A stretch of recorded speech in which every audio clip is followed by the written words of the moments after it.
పరీక్షిత్ మహారాజు అనువాదాలు ఏం చెప్పడిందంటే, అనుయాయులందరినీ విడిచిపెట్టి వ్యాసతనయునికి శుకదేవ గోస్వామికి శిష్యు నిరూపమున శరణమును పొందెను. ఆ విధముగా అతడు దేవదేవుని వాస్తవ స్థితిని అవగతము చేసుకునగలడు. సో పరీక్షిత్ మహారాజు గురించి మనకు తెలుసు, ఒక గొప్ప చక్రవర్తి. ఎంత గొప్ప వ్యక్తి అంటే, అతను గర్భంలో ఉన్నప్పుడు కూడా, అంటే తల్లి గర్భంలో ఉన్నప్పుడు కూడా బ్రహ్మాస్త్రము వంటి ఒక గొప్ప ఆయుధం, అంటే కొన్ని విశ్వాలను కూడా నాశనం చేసేటువంటి శక్తివంతమైన ఆయుధం యొక్క దాన్ని కూడా అతను సహించగలిగినాడు. అంతటి గొప్ప వ్యక్తి. బ్రహ్మాస్త్రం అంటే కేవలం కొందరికి మాత్రమే అది దాని గురించి తెలుసు. అశ్వత్థామ ఏం చేసినాడు? ఎప్పుడైతే తన తండ్రులు వాళ్ళందరూ చనిపోయినప్పుడు ఆ కోపంతో అతను కురువంశాన్ని మొత్తాన్ని కూడా నాశనం చేయాలని చెప్పి ఒక దురుద్దేశంతో, అప్పుడు ఉత్తర పరీక్షిత్ మరి యొక్క తల్లి ప్రార్థించినప్పుడు కృష్ణుడు వచ్చి రక్షిస్తాడు. సో అటువంటి గొప్ప చక్రవర్తి, క్షత్రియుడు. మళ్ళీ తర్వాత అశ్వమేధ యాగం చేసి కూడా మొత్తం ముల్లోక మన సప్త సముద్రాల భూభాగాన్ని కూడా అతనికి చక్రవర్తి అయినాడు. అందరూ సామంతరాజులు అయినారు. సో అతనికి ఎదురు అంటూ లేదు. అతనికి అంత గొప్ప వ్యక్తి. మళ్ళీ శృంగి కూడా తను శాపించినప్పుడు తను తిరిగి ప్రతిశాపాన్ని ఇవ్వగలడు. పరీక్షిత్ మహారాజు కావాలనుకుంటే మరలా కూడా తిరిగి శాపం కానీ ఇవ్వలేదు. చూడండి, అవసరమైతే శృంగిని కూడా శిక్షించవచ్చు కానీ ఇవ్వలేదు. ఎందుకంటే గౌరవం, బ్రాహ్మణుడు ఒక పుత్రుడు కాబట్టి ఆ గౌరవంతో అతను ప్రతీకారం తీసుకోలేదు. ప్రస్తుత సమాజం యొక్క సిద్ధాంతం ఏంటిది? ఒక దెబ్బ కొడితే రెండోది ప్రతీకారం. కానీ పరీక్షిత్ మహారాజు బ్రాహ్మణుని అన్నటువంటి ఆ స్థానానికి గౌరవం ఇచ్చి అతను ప్రతీకారం చేయలేదు. ఏం చేసినాడు మరి? అన్నీ విడిచిపెట్టి, ఇక్కడ ఏమన్నాడు? అటు పిమ్మట అతడు అనుయాయులందరినీ విడిచిపెట్టి, ఒక రాజ్యాన్ని పాలించాలంటే ఎంతోమంది కావాలి కదా, అనుచరులు, సైనికులు, మంత్రులు, రాజులు, సామంత రాజులు, ధనం, మంది, మార్బలం అన్నీ విడిచిపెట్టినాడు. శుకదేవ గోస్వామిని శిష్యు నిరూపమున శరణమును పొందెను. ఆ విధముగా అతడు దేవదేవుని వాస్తవ స్థితిని అవగతము చేసుకొనగలడు. అంటే తృణప్రాయంగా విడిచిపెట్టినాడు అన్నట్టు. ఎట్లా? తృణం అంటే గడ్డిపర్గం. అది అన్నీ భోగ ఐశ్వర్యాలను, అనుచరులను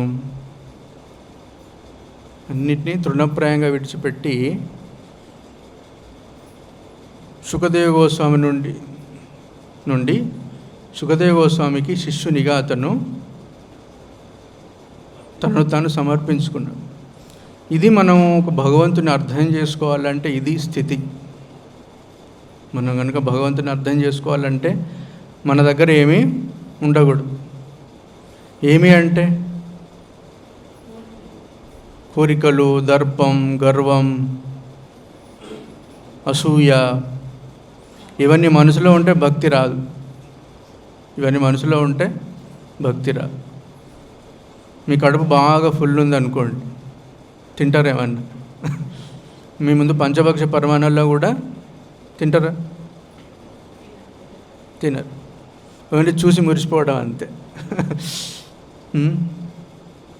మీ ఇంట్లో అమ్మ నాన్న మంచి వండి పెడతారు, బయట ఫ్రెండ్స్ దగ్గర తినొస్తారా? లేదా? వాళ్ళేమో కష్టపడి వంట వేస్తారు ఇంట్లో. బయట పిజ్జాలు, బర్గర్లు, ఫాస్ట్ ఫుడ్ కల్చర్. అట్లానే మీ కడుపు ఫుల్ అయిందనుకోండి, మనసులో అన్ని రకాల కోరికలు ఉన్నాయనుకోండి, నాకు ధనం కావాలి, డబ్బు కావాలి, మంది కావాలి, మార్బలం కావాలి, పేరు ప్రఖ్యాతులు కావాలంటే భక్తి రాదు. అందుకే భగవంతుడు అనేటి సూక్ష్మమైన స్వతంత్రత మనకి ఇచ్చినాడు. ఏంటిది అది? సూక్ష్మమైన స్వతంత్రత. మీ ఇష్టం అన్నట్టు మీరు చేసుకోవచ్చు.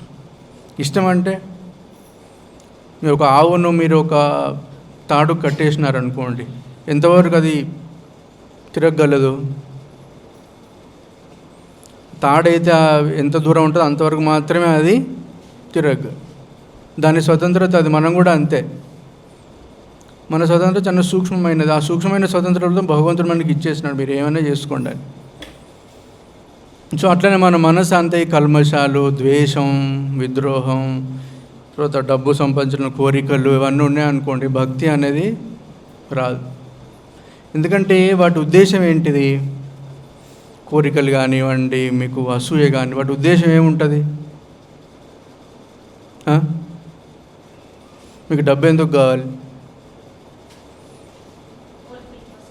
డబ్బు ఎందుకంటే అది తిరగాలని చెప్పి, నగలు కొనుక్కోవాలని చెప్పి, కార్లు బంగ్లాలు కొనుక్కోవాలని చెప్పి ఉంటుంది, అంతే కదా. ఎందుకు కావాలి డబ్బు? రెండు రొట్టెలు లేకపోతే అన్నం తినడానికి ఎంత డబ్బు కావాలి? అది కాకుండా ఎందుకు సంపాదిస్తున్నారు బాగా? అంటే దేహానికి సుఖం ఇవ్వడానికి, అంతేనే కాదు. దాని ఉద్దేశం ఏముంటుంది? ఫస్ట్ దేహానికి బాగా సౌకర్యం ఇవ్వాలి. పెద్ద టీవీ, బంగ్లాస్, ఫ్యాన్లు, ఏసీలు. దాని తర్వాత బంధుమిత్రులతో బాగా ఆనందంగా ఉండడానికి, అంతేనే కదా. ట్రిప్పులు, మ్యారేజీలు, వివాహాలు, ఫంక్షన్స్ అవన్నీ ఉంటాయి. ఇంకా మిమ్మల్ని మీరు ఒక సమాజంలో అందరు మిమ్మల్ని గౌరవించాలి, అంతే. డబ్బు ఉంటే గౌరవం ఉంటుందా లేదు ఈ రోజుల్లో? వ్యక్తిత్వం అనేది పక్కన పెడతారు. సమాజం ఎట్లుంటుంది? మీద డబ్బు ఉన్నదంటే గౌరవం ఉంటుంది. సో ఇవన్నీ ఉన్నప్పుడు భక్తి అనేది అవన్నీ అవరోధాలు. కానీ మరి చూడండి, మీరు అంబరీష్ మహారాజ్ చూడండి, అతను చక్రవర్తి, అతని దగ్గర అనుకోని అతను గొప్ప భక్తుడు. ఎవరు? అంబరీష్ మహారాజ్. అతని దగ్గర అనుయాయులు ఉన్నారు, డబ్బు ఉంది, రాజులు, పెద్ద పెద్ద రాజు అతను. కానీ అతని దృష్టి దేని మీద ఉంది? భగవంతుని సేవ లోపల. సో అటువంటి వైరాగ్యం లేదనుకోండి, ఏమవుతుంది? ఆ భౌతిక శక్తులు అనేది మనల్ని భగవంతుణ్ణి మర్చిపోయేట్లు చేస్తాయి. ఒకవేళ భౌతిక శక్తులను మన భగవంతుని సేవలో వినియోగించేటటువంటి సామర్థ్యం లేనప్పుడు, ఎందుకంటే ఏమవుతుంది? ఇవన్నీ ఏం చేస్తాయంటే మన కళ్ళను కప్పివేస్తాయి. మీ దగ్గర శక్తి ఉన్నదనుకోండి, ఏం చేస్తాయి? భగవంతుణ్ణి చాలామంది మర్చిపోతారు. ఎందుకంటే భౌతిక శక్తి మాయా స్వభావం లోపల మనల్ని కప్పివేస్తుంది.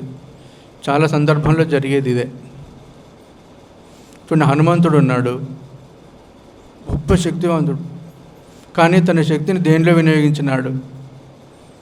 సీతామాతను కనిపెట్టడానికి, తీసుకురావడానికి.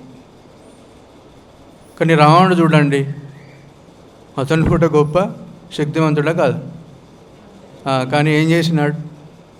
అతను భయపడినారు అందరూ, అందరూ పెద్ద పెద్ద డెమిగాడ్స్ వీళ్ళు ఉంటారు కదా, దేవుళ్ళు అందరూ, వాయుదేవుడు, అగ్ని, వాళ్ళందరూ అతనికి భయపడతారు రావణుడు అంటే. అతని శక్తి అటువంటిది రావణుడు అంటే.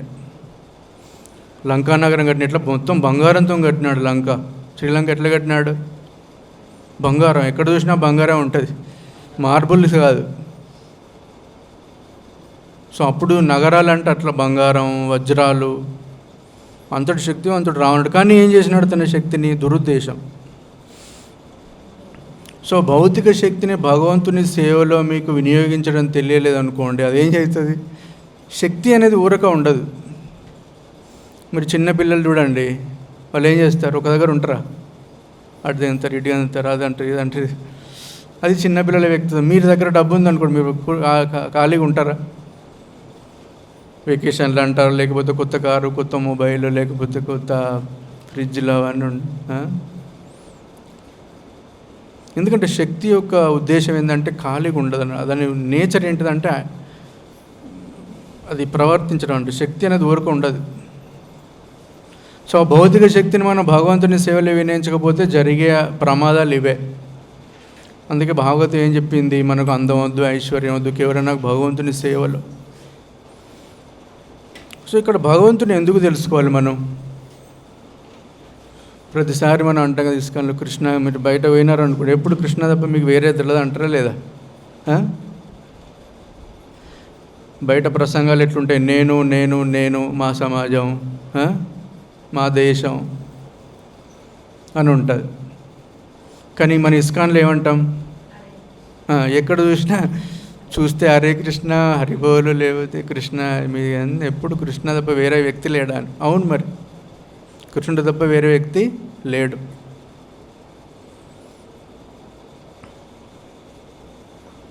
కృష్ణుడు ఎంత, అతని శక్తి ఎటువంటిదంటే, మనకు భక్తి రసామృత సింధులో ఉంది ఒకటి, శ్రీకృష్ణ గుణములని.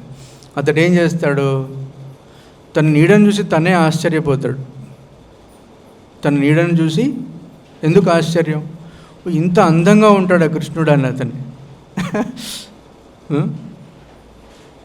అంటే అతను షడైశ్వర్య సంపూర్ణ. షడైశ్వర్యాలు అంటే అందం, ఐశ్వర్యం, జ్ఞానం, శక్తిలో షడైశ్వర్యాలు ఉంటాయి. మీరు ప్రపంచంలో ఒక దానికి మీరు ఆకర్షితులు అవుతున్నారు అనుకోండి, ఈ 6 ఐశ్వర్యాలే ఉంటాయి అందులో, అంతేనా? ఈ వ్యక్తిలో మీరు ఏం చూస్తారు? డబ్బు ఉంటుంది, అధికారం ఉంటుంది, బాగా మాట్లాడతాడు, చాలా ఎక్కువ తెలివిమంతుడు అంటారా? లేకపోతే ఒక వస్తువుని చూసినారనుకోండి, దాని శక్తి ఉంటుంది. ఇప్పుడు చూడండి, గ్యాస్ సిలిండర్ ఎంత మీరు బాగా ఉన్నప్పుడు మనం లెక్క చేయలేదు, ఇప్పుడు సిలిండర్లు అంటే క్యూలు, పెద్ద పెద్ద క్యూలు, అవునా కదా? చూడండి, శక్తి యొక్క అది ఒక దాని యొక్క ఇంపార్టెన్స్. మీ దగ్గర లక్షలు ఉన్నా కూడా శక్తి రాదు, వస్తుందా? ఎక్కడి నుంచి వచ్చింది ఆ శక్తి? మీకు ఆ గ్యాస్ ఎక్కడి నుంచి వచ్చింది? ఎక్కడనో సముద్రాల నుంచి ఎక్కడి నుంచో తీస్తున్న శక్తి. డబ్బు ఉంటే కొనుక్కోలేరు, అప్పుడు శక్తి వేరు, డబ్బు వేరు, అంతే. శక్తికి ఉన్నటువంటి ప్రత్యేకత అది. సో ఇవన్నీ భగవంతుని లో భాగం ఇవన్నీ. అందుకే భగవంతుడు అంటే సామాన్యమైన వ్యక్తి కాదు. మనం అంటే ఏదో ముందు కూర్చొని మన భగవంతుని ముందు పోయి మంచిగా అలంకారం చేసి ఉంటాడు, ప్రసాదం తీసుకుంటాం, అన్నీ చేస్తాం. కానీ భగవంతుడు అంటే అంత సుందరమైన వ్యక్తి కాకుండా భగవంతుడు ఇంకో రూపం కూడా ఉంటుంది. ఏంటిది అది? అర్జునుడు చూసినాడు. అర్జునుడు ఏమన్నాడు? అర్జునుడు అయింది కృష్ణునితో, ఆయన దగ్గర పడుకుంటాడు, ఆయనతో ఆటలాడినాడు. నువ్వేమో అంటున్నావు, నేను సూర్యునికి చెప్పినాను భగవద్గీత అంటే అతను నమ్మలే. అర్జున్ నమ్మినాడా? ఎట్లా నమ్ముతావు? మీ ముందట వ్యక్తి అన్నాడు అనుకోండి, నేను 100 సంవత్సరాల కింద నీకు పని చేసినట్టు, మీరు ఆశ్చర్యపోతారా లేదా? అర్జునుడు కూడా అదే సందేహం. అంటే సందేహం అంటే మన అటువంటి వ్యక్తులకు అర్జుని రూపం ద్వారా మనకు భగవద్గీత మనకు తెలిసింది, ఒక సందర్భం అన్నట్టు, అది అంతే. అప్పుడు కృష్ణుడు ఏం చేస్తాడు? తన విశ్వరూపాన్ని ప్రదర్శిస్తాడు. విశ్వరూపం అంటే కొన్ని వందల తలలు, ఖడ్గాలు, ఆభరణాలు, పాండవులు, కౌరవులు అందరూ అతని లోపలికి పోతున్నారు. భూకంపం, అన్ని రకరకాల ఒక విశ్వాన్ని చూపిస్తాడు. అర్జునుడు భయపడతాడు, అమ్మో ఇటువంటి రూపాన్ని నేను ఎప్పుడు చూడలే. సో భగవంతుడు అనేది సామాన్య వ్యక్తి, మనకు సామాన్య వ్యక్తిగా ఉంటాడు. మనం భగవంతుని ఒక సుందరమైన రూపంలో చూస్తాం, కానీ భగవంతుడు ఒక అద్వితీయమైన వ్యక్తి, అతనికి అజితుడు. అందుకే గారు ఏం చెప్పినారు మనకు?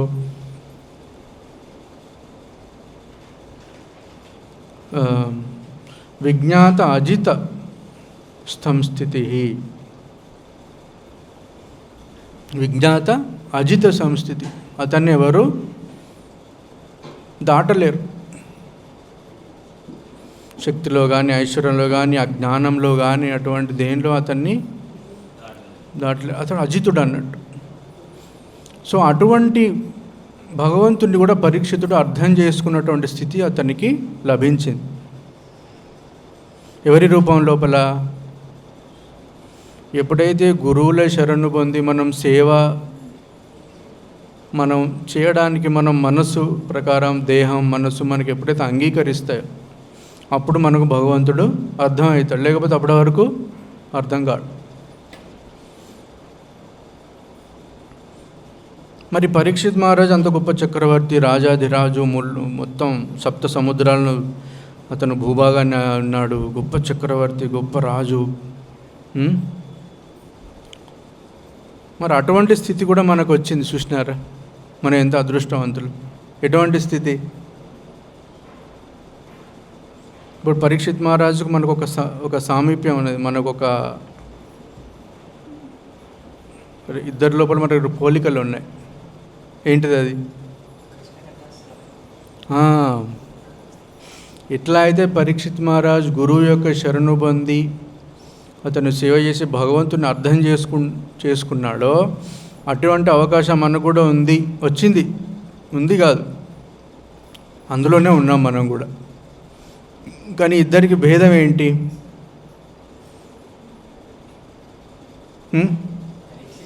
ఏం భేదం అంటే మీ సమర్పణ. పరీక్షిత్ మహారాజ్ ఏం చేసినాడు? అన్ని విడిచిపెట్టినాడు. అనుయాయులు, ధనం, సంపత్తి, రాజ్యం, భోగం, ఐశ్వర్యం, కోరికలు అన్నీ విడిచిపెట్టినాడు. కురువంశం, మళ్ళీ అది చూడండి, ఆయన లీనియేజ్ ఎటువంటిది, వంశం ఎటువంటిది అతనిది. అర్జున, భీష్మ, వీళ్ళు గొప్ప గొప్ప యోధులు, సామాన్యమైన వ్యక్తులు కాదు. ఎంతటి యోధులు అంటే ఒక వ్యక్తి కొన్ని వందల వేల సైనికులు, ఏనుగులు, గుర్రాలతోని పోరాటపడే సామర్థ్యం ఉన్నవాళ్ళు. అతిరథ మహారథులు అన్నట్టు. అర్జునుడు, భీష్మ, ఒకడే ఒక వ్యక్తి. మీకు వందల వేల సైన్యం, గుర్రాలు, ఏనుగులు ఉన్నా కూడా అతను ఒకే ఒక వ్యక్తి వాటన్నిటితోటి పోరాటపడే సామర్థ్యం. అతిరథ మహారథులు అంటారు వాళ్ళని. అటువంటి వంశంలో పుట్టినాడు అతను, పరీక్షిత్ మహారాజ్.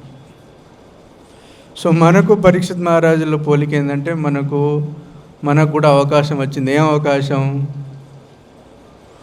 గురువుల శరణు పొంది భాగవతం, భగవద్గీత, భక్తి యొక్క సేవా కార్యక్రమంలో నిమగ్నం అవ్వడానికి మనకు అవకాశం వచ్చిందా లేదా? కానీ ఇద్దరికి భేదం ఏంటి? సమర్పణ. మీరు భగవంతునికి, గురువులకు మీరు ఎంత సమర్పించుకుంటారు మిమ్మల్ని మీరు, అదే భేదం. అందుకే అసలు మన అదృష్టం అప్పుడప్పుడు దేవుళ్ళు కూడా అసూయపడతారంట. దేనికి? ఈ భూమిలో ఉన్నటువంటి ప్రజలు చూడండి, వాళ్ళకి ఎంత భాగ్యం, వాళ్ళకి హరినామం వచ్చింది, ప్రసాదం తీసుకుంటున్నారు. ఇంతటి అదృష్టం అనేది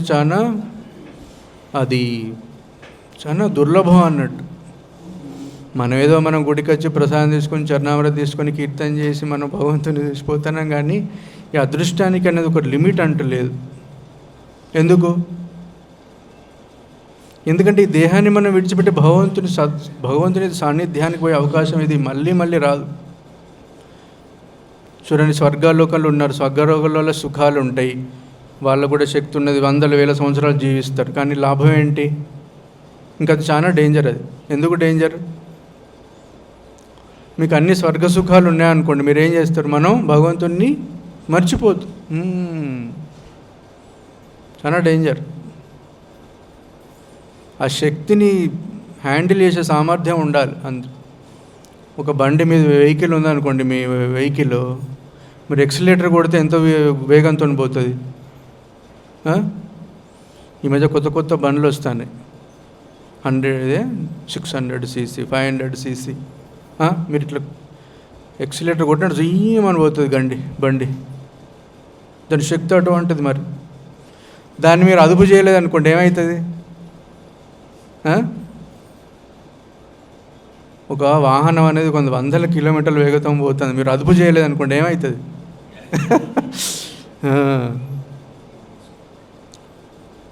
మొన్నోడ న్యూస్లో వచ్చింది, ఒక చిన్న మైనర్ 17 సంవత్సరాలు మంచి కాస్ట్లీ కార్ తీసుకొని రోడ్డు మీద పోయినాడు. మంచి ఏముంది, బాగా ఇట్లా కొడితే స్పీడ్గా పోతుంది, మంచి ఆనందం అనిపిస్తుంది. కానీ ఏం లాభం, చనిపోయినారా లేదా? అదుపు చేసే సామర్థ్యం లేకపోతే ఏమవుతుంది, చనిపోతుంది. శక్తిని ఒకవేళ మనకు అదుపు చేసే సామర్థ్యం లేదనుకోండి, మనకేమవుతుంది, మీరేం చేస్తారు? మన సపోజ్ చాలా మీకు అన్ని సౌకర్యాలు ఉన్నాయి, బాగా ఎంజాయ్ చేస్తారు. దాని తర్వాత ఏమవుతుంది, యాక్సిడెంట్ అవుతుంది. ఏం యాక్సిడెంట్? మీకు ఏ దేహం వస్తుందో మీకు తెలీదు. మరుజన్మలో యాక్సిడెంట్ అంటే మీరేదో జంతువో లేకపోతే పిల్లో ఎలుకనో. ప్రభుపాద ఏం చెప్తున్నారంటే, ఒక పెద్ద బిల్డింగ్ ఉన్నది, గురువు శిష్యులు అంటారు, పెద్ద బిల్డింగ్ ఉంది కదా, చాలా ఇతను ఈ బిల్డింగ్ కట్టిన చాలా ధనవంతుడు అంటే ఏం లాభం? చివరికి ఏమవుతాడు మరుజన్మ లోపల, ఆ బిల్డింగ్ లోపల ఎలుక మాదిరి ఉంటారు. అంటే అటాచ్మెంట్, ఆసక్తి. ఇందులో భగవంతుని ప్రమేయం ఉండదు. మీరు కనుక మీ భౌతిక శక్తి అదుపులో మీరు ఉన్నారనుకోండి, భౌతిక శక్తి మిమ్మల్ని కంట్రోల్ చేస్తుంది. అప్పుడు మీకు ఏ దేహం వస్తుంది? మీకు ఏ దేహం, మీ కోరికలైనటువంటి ఎటువంటి ఆసక్తి ఉన్నదో ఆ దేహం భగవంతుడు మీకు బ్రహ్మ ఇస్తాడు. ఇదే యాక్సిడెంట్. అందుకే మనం జాగ్రత్త అనుకోవాలి, నా కోరికలు ఎట్లా ఉన్నాయి. రోజు మనం అప్పుడప్పుడు మనల్ని మనం ప్రశ్నించుకోవాలి. దేహంలో ఎటువంటి మనసు లోపల ఎటువంటి కల్మషాలు ఉన్నాయి మన మనసు లోపల, అవన్నీ ఎప్పుడు అర్థమవుతాయి? మిమ్మల్ని గురించి మీరు ఎప్పుడైనా చెడ్డగా అనుకుంటారా? చెడ్డగా అనుకుంటారా అంటే ఎట్లా అనుకుంటాం మనం? వాళ్ళకు ఉంది నాకు లేదు, అయ్యో, అట్లా కాదు.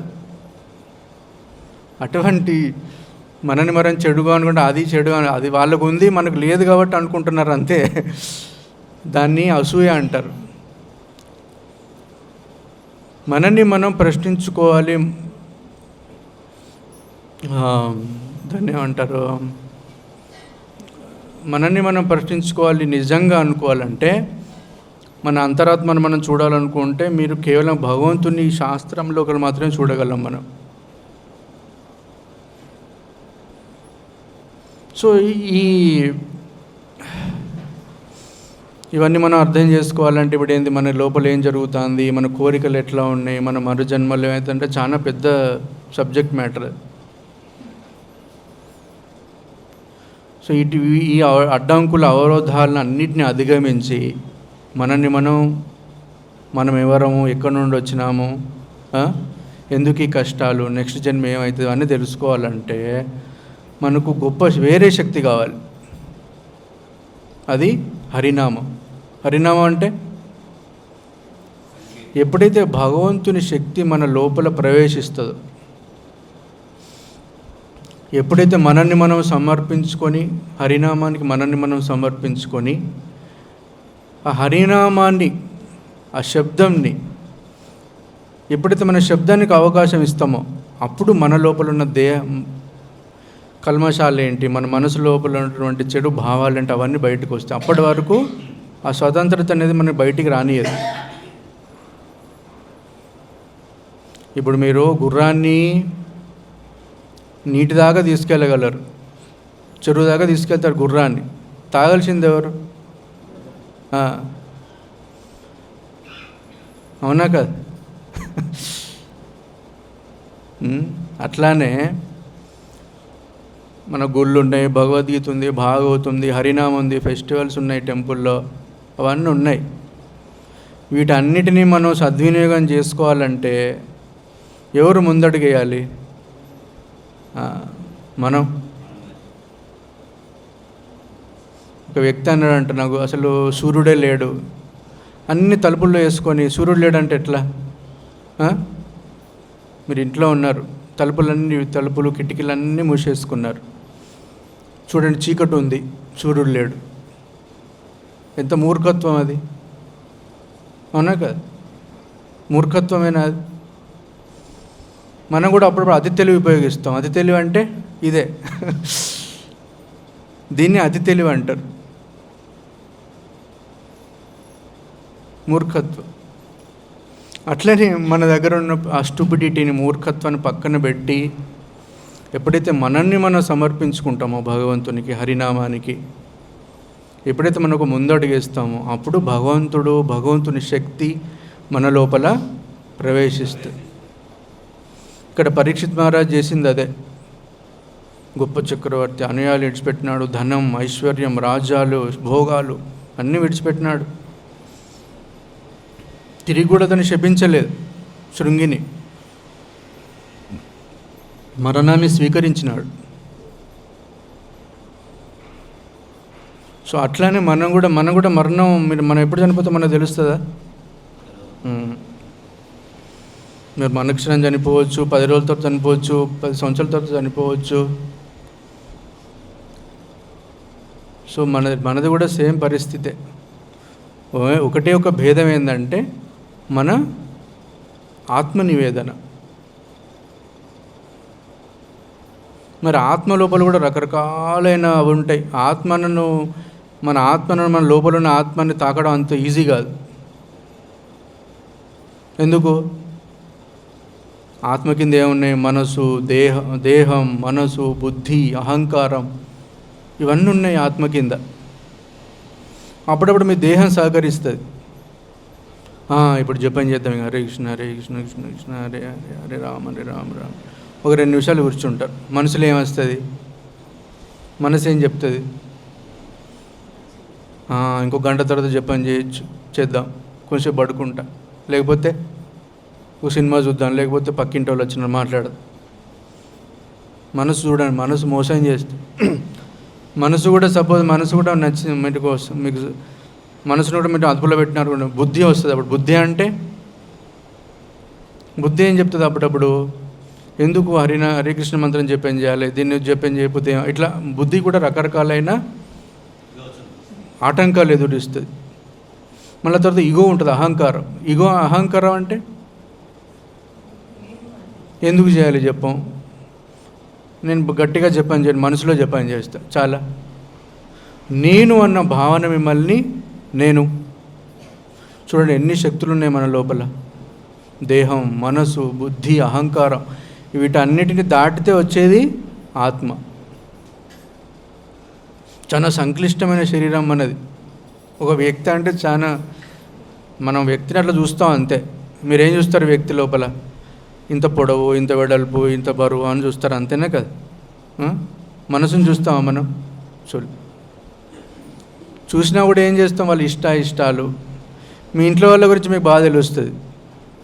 కారం ఇష్టమా, లేదా గ్రీన్ కలర్ ఇష్టమా, రెడ్ కలర్ ఇష్టమా, కొన్ని ఇష్టాలు తెలుస్తాయి. దాని మనసు, బుద్ధి కొంచెం.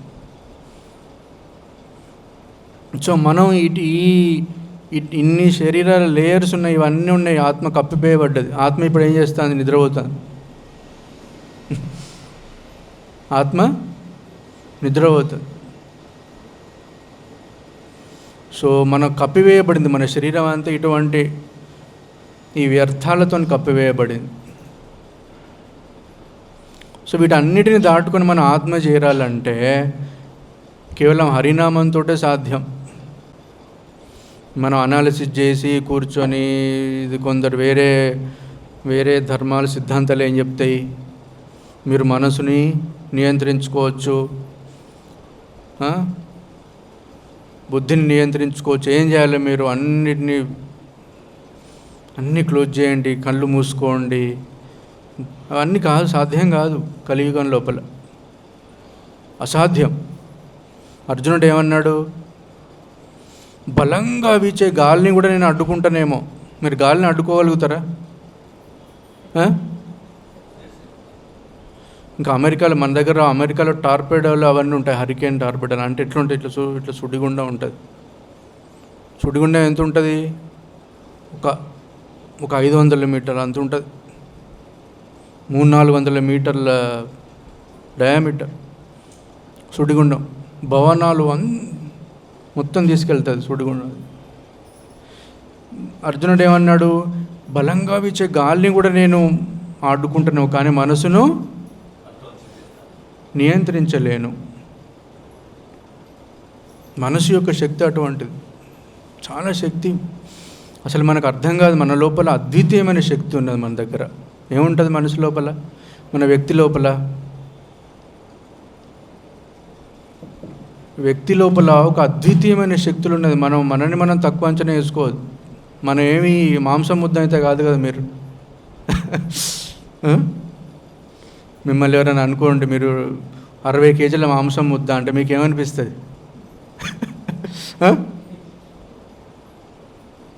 మాంసం ముద్ద కాదు కదా మీరు. మీకు అభిరుచులు ఉంటాయి, ఆసక్తి, అభిరుచి, ఒకటి చేయాలి, ఒకటి తెలుసుకోవాలి, ఒకటి సాధించాలి. ఇది వ్యక్తి అంటే.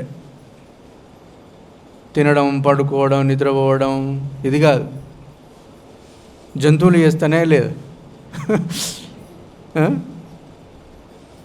జంతువులు తింటే ఇంకా మనకంటే మంచి నిద్రపోతాయి జంతువులు. ఎందుకు? బట్ మనసు చాలా శాంతం. తింటే తిను, లేకపోతే లేదు, బిందాస్. మనం గ్యాస్ లేదు, పక్కలో కారు వచ్చింది, నాకు లేదు. పక్కలో ఎలక్ట్రిక్ కారు ఉంది, నాకు డీజిల్ కారు ఉంది, డీజిల్ దొరకట్లే.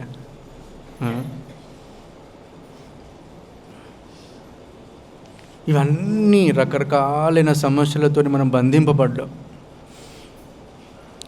ఆత్మ యొక్క అద్వితీయమైన శక్తిని మనం వృధా చేసుకుంటాను. వృధా. మీరు మంచి పంచభక్ష పరమాన్నాలు వంట చేస్తారు, చెత్తకుండలో పోతే మీకు ఎట్లా అనిపిస్తుంది? మనం చేసేది అది. మీ దగ్గర అద్వితీయమైన శక్తి ఉన్నది. ఆత్మ అనేది అద్వితీయం. అసలు ఎంత అద్వితీయం అంటే, మీరు భగవంతుని లోపల అంశ. మనం భగవంతుని యొక్క అంశ. చూడండి, అతని శక్తికి అంతు లేదు, కానీ మీరు ఒక చిన్న స్పార్క్, సముద్రపు లోపల నీటి చుక్క లాంటివి మీరు. మనం ఇంతటి శక్తిని విడిచిపెట్టేసి మనం ఈ భౌతిక శక్తుల, భౌతిక సుఖాలు వెంబడి మీరు పడ్డారనుకోండి, వృధా. మీ శక్తిని అంతా మనం వృధా చేసుకుంటాను. మన శక్తికి అసలైన నిర్వచనం ఏంటి? అసలైన ఉద్దేశం, ఉపయోగం ఏంటి? భగవంతుడు అంటే ఎవరు? నేను ఎందుకు కష్టాలు పడాలి?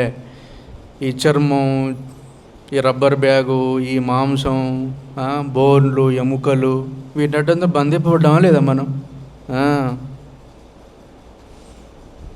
లిమిటెడ్. We are limited. దానికి ఎవరు కారణం? మనం.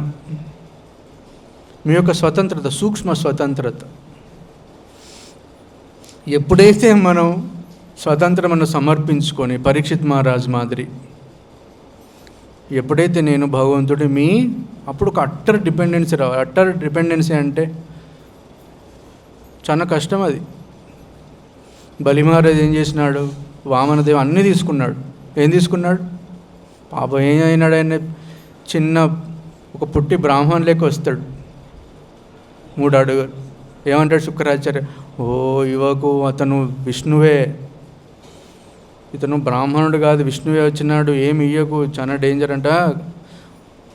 కానీ బలి మహారాజ్ ఇంట్లో ఏమన్నాడు? లేదు, నేను ఒకటి మాట ఇచ్చినానంటే మళ్ళా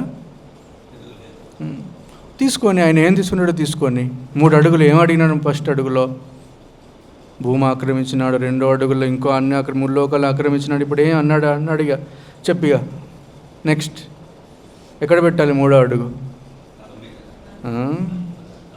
3 అడుగులు అడిగినావు, 2 అడుగులు పెట్టేసినా, నీ దగ్గర ఏం లేదు, అన్నీ అయిపోయినాయి. రాజ్యం, ధనం అన్నీ ఆక్రమించేసినాడు. ఇంకేం చేయాలి? ఇది. అందుకే బలి మహారాజుకు దేనికి ప్రసిద్ధి? అతను ఆత్మ నివేదన. ఎప్పుడైతే మన లోపల ఆత్మ నివేదన, అతను ఆత్మ నివేదనకు సిద్ధుడైనాడు కాబట్టి అప్పుడు చెప్పినాడు. 3వ అడుగు ఎక్కడ పెట్టాలన్నాడు? తల మీద. చూడండి, ఆయన పాదమేమో అంత పెద్దది. మరి ఎటువంటి జ్ఞానంతో అన్నాడు? ఏ జ్ఞానంతో అన్నాడు నా తల మీద పెట్టమని, శిరస్సు మీద మీ తల పెట్టమని? ఆ జ్ఞానం ఎక్కడి నుండి వచ్చింది? ఆత్మ నివేదన. అతను ఆత్మ అంటే తనని తను సమర్పించుకున్నాడు, అప్పుడే అటువంటి బుద్ధి వచ్చేది. ఇప్పుడు మనం బుద్ధి జ్ఞానం వాటి వెంబడి పడకూడదు. భక్తి మీ దగ్గర ఉంటే బుద్ధి జ్ఞానం ఒక పనిని ఎట్లా చేయాలని ఆటోమేటిక్గా మీకు వస్తాయి. దానికి అతను భగవంతుడు సంతోషమైన వామన చక్రవర్తి సాక్షాత్తు అతని లోకానికి అతను సెక్యూరిటీ గార్డులో ఉన్నాడు, సంరక్షకుడు. చూడండి భగవంతుడు ఎటువంటి పొజిషన్ స్వీకరించినాడు. ఇది ఆత్మనివేదన అంటే. యశోదమాత ఏం చేసింది? అతను అల్లరి పనులు చేస్తాడని చెప్పి కట్టేస్తుంది. మరి తాడు ఎంత తాడు చేసినా కూడా అతన్ని పొట్టను కట్టేయలేకపోయినాడు. చివరికి మరి అతను ఆమె ఆయాసపడుతుండో చూసి భగవంతుడు ఇచ్చేసినాడు, సరెండరే. అప్పుడు కట్టిందా లేదా? దామోదర లీల. సో భగవంతుడు తనని తను సమర్పించుకుంటాడు. ఎవరికి? ఎవరి ఆత్మ అయితే చాలా శుద్ధంగా, చాలా స్వచ్ఛంగా, నిర్మలంగా ఉంటుందో అటువంటి వాటికి మాత్రమే భగవంతుని కరుణ వస్తుంది, లేకపోతే రాదు. సో ఈ బుద్ధి జ్ఞానం మనకు భక్తి లోపల కావాలంటే మనకు కావాల్సింది ఏంది? గురువులకు శరణు తీసుకోవాలి, సరెండర్, ఆత్మనివేదన కావాలి మనకు. అందుకే భక్తి అనేది మనకు ఆత్మస్థాయిని చేరుకోవాలంటే ఫస్ట్, అందుకే మనకు ప్రభుపాదులు ఏం చెప్తారు? మీరు హరినామ జపం వినాలి, దేహం నుండి విడిచిపెట్టాలి. మనం ఫస్ట్ ఎక్కడి నుండి స్టార్ట్ చేయాలి? దేహం.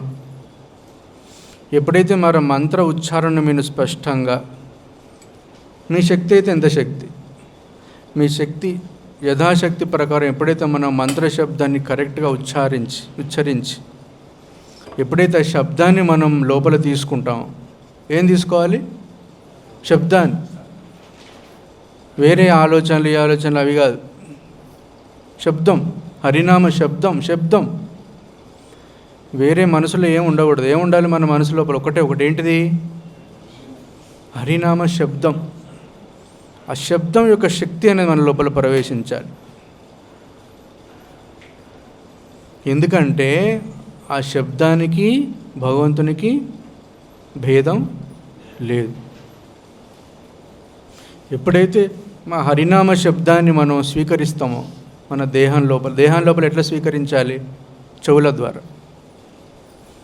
ఫస్ట్ చెవులు, దాని తర్వాత మనసు, దాని తర్వాత ఒక్కొక్కటి క్లియర్ అయిపోతుంది. ఎప్పుడైతే మన శబ్దాన్ని మనం స్వీకరించినామో అప్పుడు ఆటోమేటిక్గా మీ దేహం, మనసు, బుద్ధి, అహంకారం అవన్నీ ఒక వెలుతురు, ఒక దివ్య శక్తి, దివ్య జ్ఞానశక్తిపై మొత్తాన్ని వాటికి మీ లోపల ఉండే కల్మషాలు, ఈ ద్వేషాలు, అసూయ, ఇవన్నిటినీ కడిగేస్తుంది. ఎప్పుడు కడిగేస్తుంది? మనం దాన్ని స్వీకరించినప్పుడు. మీరు స్వీకరించలేదనుకోండి, మనం అట్నే ఉంటాం. ఎట్లా? పునరపి జననం పునరపి మారు. ఈ దేహం వస్తుంది, ఇంకో దేహం వస్తుంది, ఇంకో, అట్లా కాలచక్రం లోపల తిరుగుతూ ఉంటాం. అన్లిమిటెడ్ కోరికలు వస్తూ ఉంటాయి. ఈ కోరికలు వస్తే ఒక సెట్, ఈ దేహం లోపల ఈ కోరికలను తీర్చుకున్నారు. ఇంకో దేహంలో ఇంకో కోరిక, ఇంకో దేహంలో మరి కోరికలకు అంతులేదు. మరి మీరు ఎప్పుడు అనుకోదో ఇక నాకు అయిపోయింది నా కోరికలు, అది ఎప్పుడు రాదు. ఎందుకు రాదు? ఎందుకంటే ఆత్మ సహజ స్వభావం ఏంటిది? మీ ఆత్మ సహజ స్వభావం ఆనందించడం. ఆత్మ సహజ స్వభావం ఏంటిది? ఆనందమయో అభ్యాస. దాన్ని మీరు అనగదొక్కలేరు. నేను ఆనందించవద్దు, అది సాధ్యం కాదు. ఆనందించాలి. ఇవన్నీ ఎక్కడి నుంచి వచ్చినాయి? ఆత్మ నుంచి వస్తాయి. సో మీ యొక్క ఆనంద స్వభావాన్ని ఎప్పుడు మనం, దాని న్యాచురల్ గుణం, అది సహజ స్వభావం, దాన్ని మీరు త్రొక్కలేరు, అనగదొక్కలేరు. దాన్ని మనం దారి మళ్ళించాలి, అంతే మనం చేయాల్సింది అది. ఏం తినాలి, ఏం తినకూడదు, ఏది చూడాలి, ఏది చూడకూడదు, అక్కడి నుంచి మనం స్టార్ట్ చేసినప్పుడు, ఎప్పుడైతే మనం దేహం మన నియంత్రణలో మనం తెచ్చుకున్నాం అనుకోండి, దేహం మనం ఎప్పుడైతే మన నియంత్రణ వచ్చేదో ఆటోమేటిక్గా మనసు, బుద్ధి అన్నీ అయిపోతాయి. వీటన్నిటికి కావాల్సింది ఏంటిది? ఆ శబ్ద శక్తిని మన లోపల మనం శబ్దాన్ని స్వీకరించాలన్నటువంటి బేసిక్ సిద్ధాంతం అంతే. ఈ పెద్ద భక్తి అంటే ఈ పిహెచ్డీలు అది చేసి అంత చాలా సింపుల్ భక్తి అంటే. ఎందుకంటే భగవంతుడు కూడా చాలా సింపుల్. మీరు గోలోక మీరు కృష్ణ బుక్ కానీ చూస్తుంటే ఏముంటాయి? భగవంతుడు వాళ్ళు ఆడుకున్నారు, ఒకళ్ళ మీద ఒకళ్ళు గెంతినారు, ఒకళ్ళు టిఫిన్ బాక్స్లో ఒకళ్ళు తిన్నారు, ఇవన్నీ లీలలు అవే ఉంటాయి కదా. భక్తి అనేది చాలా సింపుల్. భగవంతుడు కూడా చాలా సింపుల్. ఎవరికి? స్వచ్ఛమైన హృదయం ఉన్న వాళ్ళకు భగవంతుడు చాలా సింపుల్ వ్యక్తి.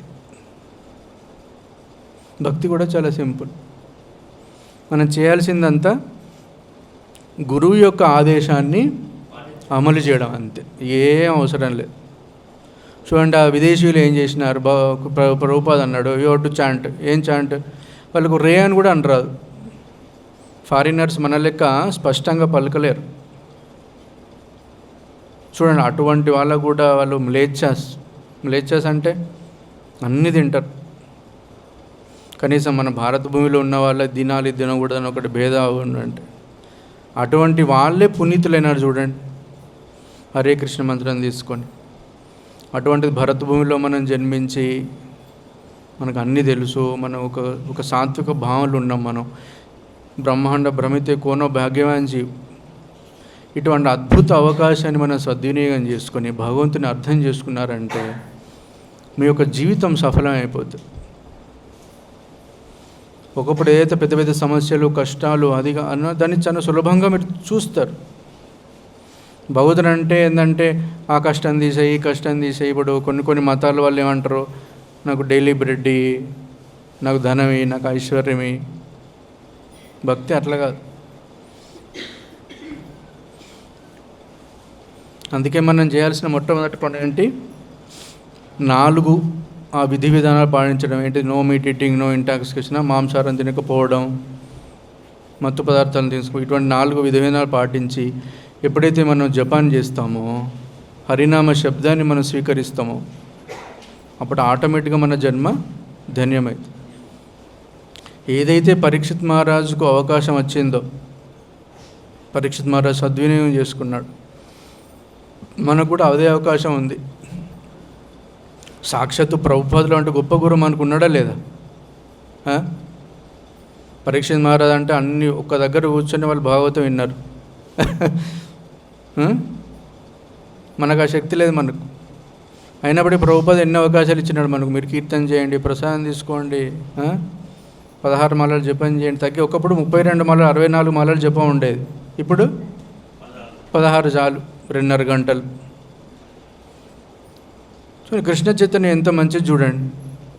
పెద్ద పెద్ద గుళ్ళు ఉన్నాయి, మనకు భక్తులు ఉన్నారు, ఫెస్టివల్స్ ఉన్నాయి, ప్రసాదం ఉంది, అవకాశం ఉంది, ఆపర్చునిటీ ఉన్నాయి.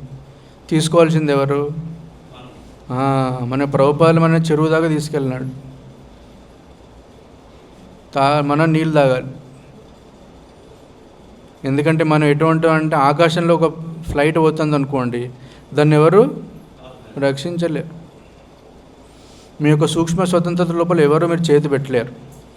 ఆ సూక్ష్మ స్వతంత్రతను మనం సద్వినియోగం చేసుకుని హరినామ శబ్దాన్ని మనం విని రోజు ఈ విధి విధానాలు పాటించి గురువు చెప్పినట్టు మనం ఆదేశాలను అమలు చేస్తే మన జన్మ ధన్యమైంది. అప్పుడు మీలో ఉన్నటువంటి అద్వితీయ శక్తులన్నీ బయటకు వస్తా అంటే ఒక్కొక్కటి మీరు చూసాం, అబ్బా ఇంత మారిపోయినా నేను అని. మీకు అద్వితీయమైన శక్తులన్నీ బయటకు వస్తాయి. ఆత్మ యొక్క నిజమైన పరిస్థితి బయటకు. సుఖదేవ గోస్వామి వచ్చినప్పుడు అందరూ ఆశ్చర్యపోతారు. ఎట్లా ఆశ్చర్యపోతారు? అతని దేహం అంతా ప్రకాశవంతంగా ఉంటుంది. మన సినిమాలో గ్రాఫిక్ చూపినట్టు కాదు. సుఖదేవ గోస్వామి చూసినప్పుడు అందరూ ఆశ్చర్యపోతారు. అతని దేహంలో ఉన్నటువంటి తేజస్సు, ఆ శక్తిని చూసి అందరూ ఆశ్చర్యపోతారు. సో మనలో అటువంటి అద్భుతమైన శక్తులు మనకు బయటికి రావాలంటే, ఆ శక్తులను భగవంతుని సేవలో మనం వినియోగించాలనుకుంటే మనం హరినామ శబ్దాన్ని తినాలి. మనం హరినామాన్ని మీరు తాగాలి, హరినామామృతాన్ని మీరు తాగాలి. గ్రంథరాజ్ శ్రీమద్ భాగవతం की जय. जगद्गुरु श्रील प्रभुपाद.